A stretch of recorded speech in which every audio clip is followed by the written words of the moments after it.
Bienvenidos a París, bienvenidos a la ópera, esto es Universo Enmascarado. El podcast para locos de la gran pantalla en el que repasaremos y descubriremos los grandes títulos del séptimo arte. Os habla el fantasma de la ópera. Toma asiento, nos has encontrado.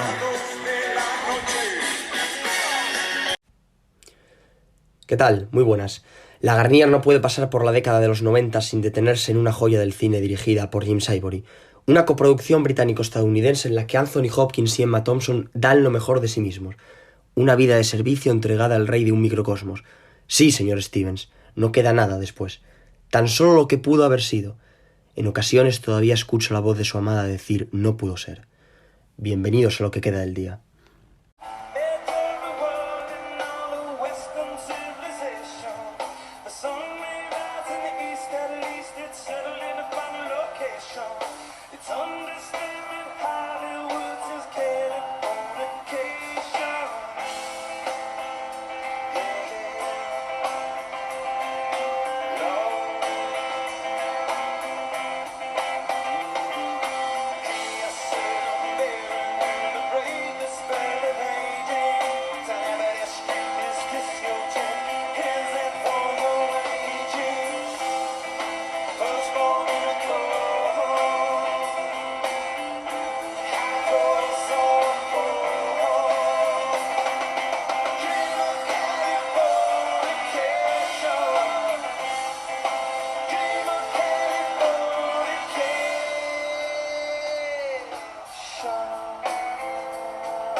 Año 1993.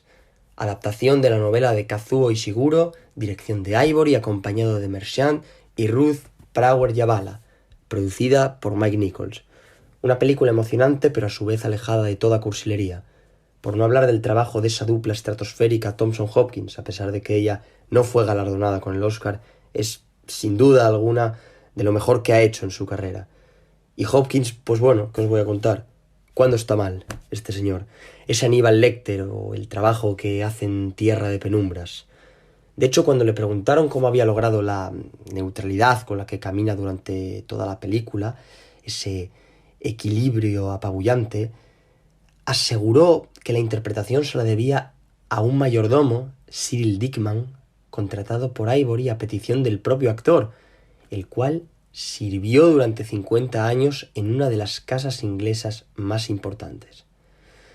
Eso fue lo que le dijo este hombre: ten neutralidad, sobre todo en los grandes eventos, en las cenas especiales, etcétera, etcétera. Le dijo que ahí debía estar más vacío, si cabe.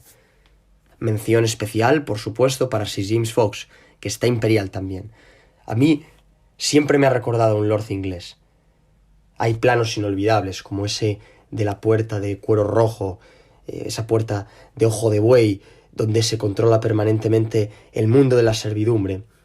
Y como dijo Juan Miguel Lamet, lo que queda del día es una película que hay que ver sin prisas, saboreándola, disfrutando.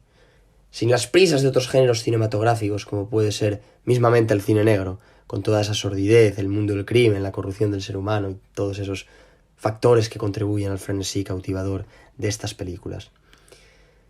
Si tuviera que escoger una palabra para definir lo que queda al día, sería tiempo. El tiempo recuperable, la fugacidad del momento. Lo que ya no vuelve, eso es lo que queda. Un reflejo fiel de lo que es la sociedad británica de la Segunda Guerra Mundial, a pesar de que la novela está ambientada en los años 20, siendo esa la única licencia que se toma Ivory, que sitúa la acción en los años 30. Y lo que ocurre posteriormente con la aristocracia inglesa, que perfectamente encarna Anthony Hopkins, el respeto hacia la burguesía, hacia los lores, para después transformarse a medida que esa servidumbre o esa sumisión, ese respeto se diluye. Y además, como sabéis, la burguesía tuvo que ponerse a trabajar. Suele ser un recurso manido, pero creo que es una de las películas en las que el flashback es un elemento que cobra una elegancia pasmosa a la hora de contar la historia, de evocar los recuerdos.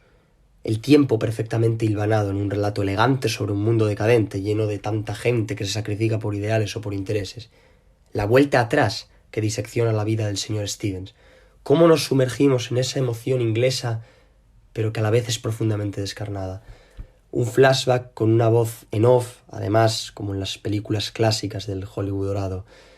El equipo de esta cinta descubre a mucha gente: Helena Bonham Carter, Emma Thompson, Greta Saki, Hugh Grant. No tira solamente de los intérpretes ya conocidos.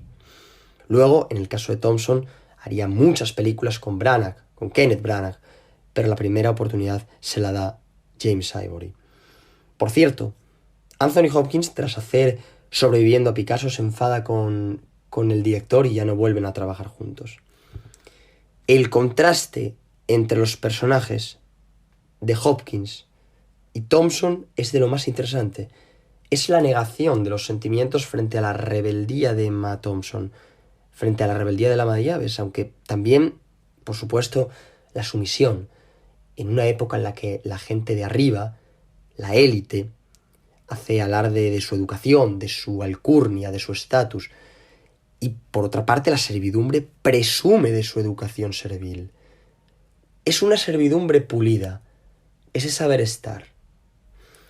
Y otra cosa, ¿os dais cuenta de cómo anda Hopkins por los pasillos durante toda la película? Sin prisas, despacio, aportando un ritmo pausado, sosegado. Eso creo que es otro punto, otro rasgo que hace que el personaje sea aún más auténtico, porque eso que él dice de que nunca se preparan los personajes, que hay que dejarse llevar, improvisar, sacar lo que uno tiene dentro, un poco como lo que defendía Spencer Tracy, no es del todo cierto. Porque lo que os comentaba antes del mayordomo, la ayuda técnica que Ivory contrató, él y el actor Hopkins estuvieron encerrados en una habitación preparando el personaje, pero a conciencia, de forma exhaustiva. Es decir, lo que él decía de la improvisación no se ajustaba a la realidad del actor. Y luego, claro, personajes como Aníbal Lecter o Hitchcock o mismamente Hitler en la serie del Búnker, pues son interpretaciones que un actor debe preparar concienzudamente, al margen de que luego, en un momento dado, tire de improvisación, que puede hacerse. Peter Sellers era muy bueno en esto. De hecho, a Peter Sellers, creo, si no me equivoco, que Stanley Kubrick fue uno de los cineastas que lo dejó improvisar, o el único actor que lo dejó... Perdón, el único director que lo dejó improvisar en Teléfono Rojo, Volamos hacia Moscú, que interpreta ya a varios personajes y está realmente portentoso. Sensacional esa película también. Y otro elemento importante en lo que queda al día es la casa, esa mansión que tiene vida y cuyo corazón es el mayordomo, el sirviente. Indudablemente Emma Thompson hace latir la casa porque está maravillosa, pero el peso de la película lo lleva él, porque él es el narrador. Esta es una película que cuenta Anthony Hopkins y es una película de cautelas. Y digo cautelas porque nunca se da el paso necesario para la consecución de la felicidad, por la propia educación e idiosincrasia, de los valores de la sociedad de la época y lo que le han inculcado desde pequeño a Stevens. Y hay que hacer las cosas en su momento porque si no se escapa el tren. Es que luego nos pasamos la vida pensando en lo que pudo haber sido. Pude haber hecho esto, tenía que haber hecho esto otro. Es así. Y por otra parte, la película demuestra que los errores no se pueden enmendar. Es decir, los actos tienen consecuencias y pongo el ejemplo de las 2 criadas judías que James Fox, Lord Darlington, expulsa de la casa para contentar a sus amigos alemanes. Él es un colaborador de los nazis y luego, al darse cuenta, intenta volver a contratarlas. Y además es un hombre que, de forma paulatina, vamos viendo como un recluso se va convirtiendo en una especie de preso, de un tipo que está cautivo en su propia casa, en su propia mansión, en su jaula de oro. Está encerrado en su microcosmos todo el día, ahí en su habitación, tumbado, sin saber qué hacer. Y es porque se da cuenta de que el apoyo a los nazis no le va a traer los beneficios que él creía. Que no es como se lo habían pintado.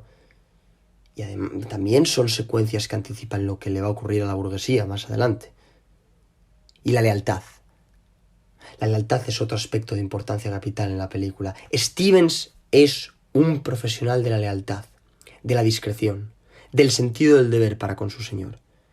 De hecho, cuando sale de su mundo, del mundo de la servidumbre, no sabe qué hacer. Está completamente perdido. O la escena del libro. ¿Os acordáis de la escena del libro? Cuando ella intenta sacar lo que está leyendo, él lee historias de amor.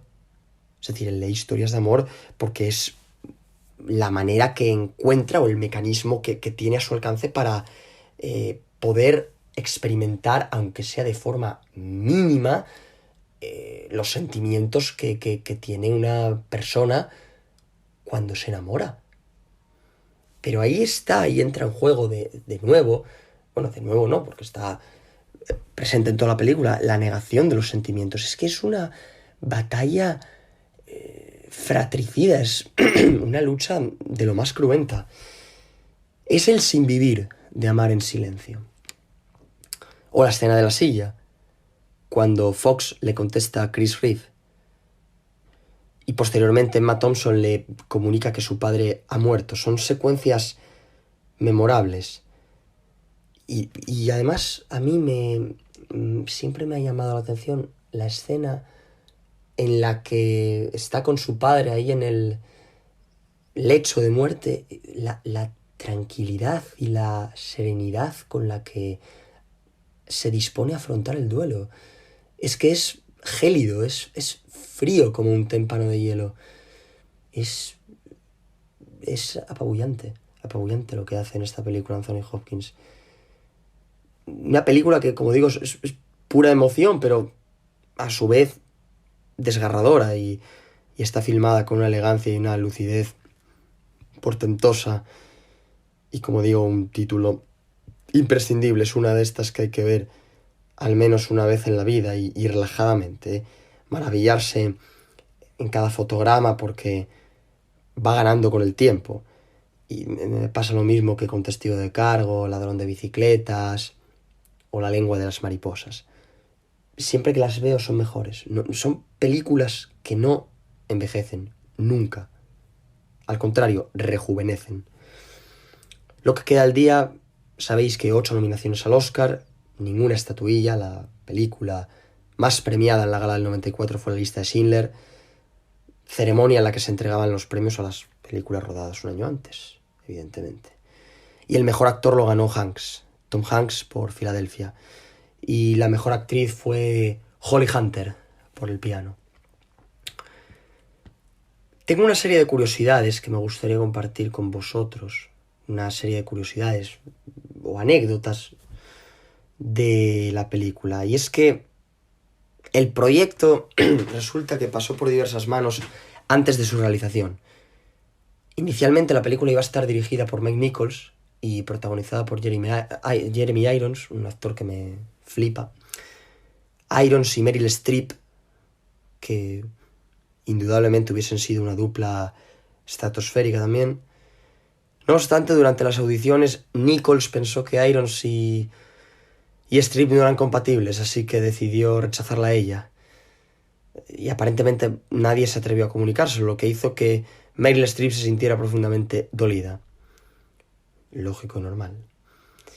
A consecuencia del incidente, Meryl rompió con su agente artístico, y el proyecto fue temporalmente abandonado hasta que fue retomado por Ivory. Y por otro lado, en lo concerniente a Hugh Grant, según el propio actor, es la mejor película en la que ha tomado parte. Yo, no lo sé. Desde luego, una de las mejores dentro de su dilatada filmografía. Me gusta que esta película descubra nuevos intérpretes. Como digo, Hugh Grant es uno de ellos. No solamente tira de los que estaban ya consolidados. Y creo que es un conjunto perfecto, es redondo. No solamente por el elenco, sino por la fotografía, la música, la adaptación también de la novela. Considero que es muy fiel, exceptuando lo que os comentaba antes de ese rasgo temporal, que Ivory se toma la licencia de ambientarla en los años 30 y la novela es en los años 20. Bueno, son ciertas libertades que se toman los cineastas siempre que adaptan una obra literaria. Y me parece bien, porque también uno tiene que dejar su impronta en las cosas. No creo que mantenerse fiel en su totalidad al original, al texto original en este caso, y que hubiese salido bien también, pero que puede ser contraproducente, y tampoco es que sea un detalle muy importante. No desluce la trama, no desmerece en absoluto el resultado.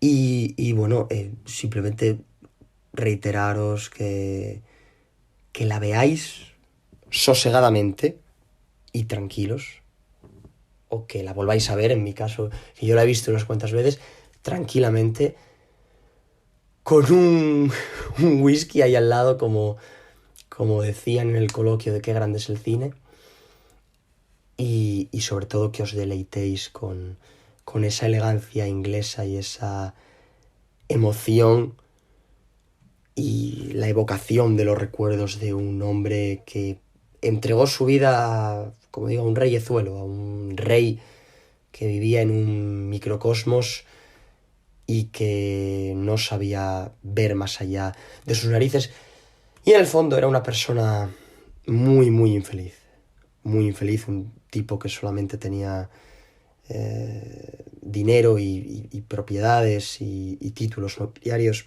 pero que le faltaba lo más importante, que era el cariño de los demás.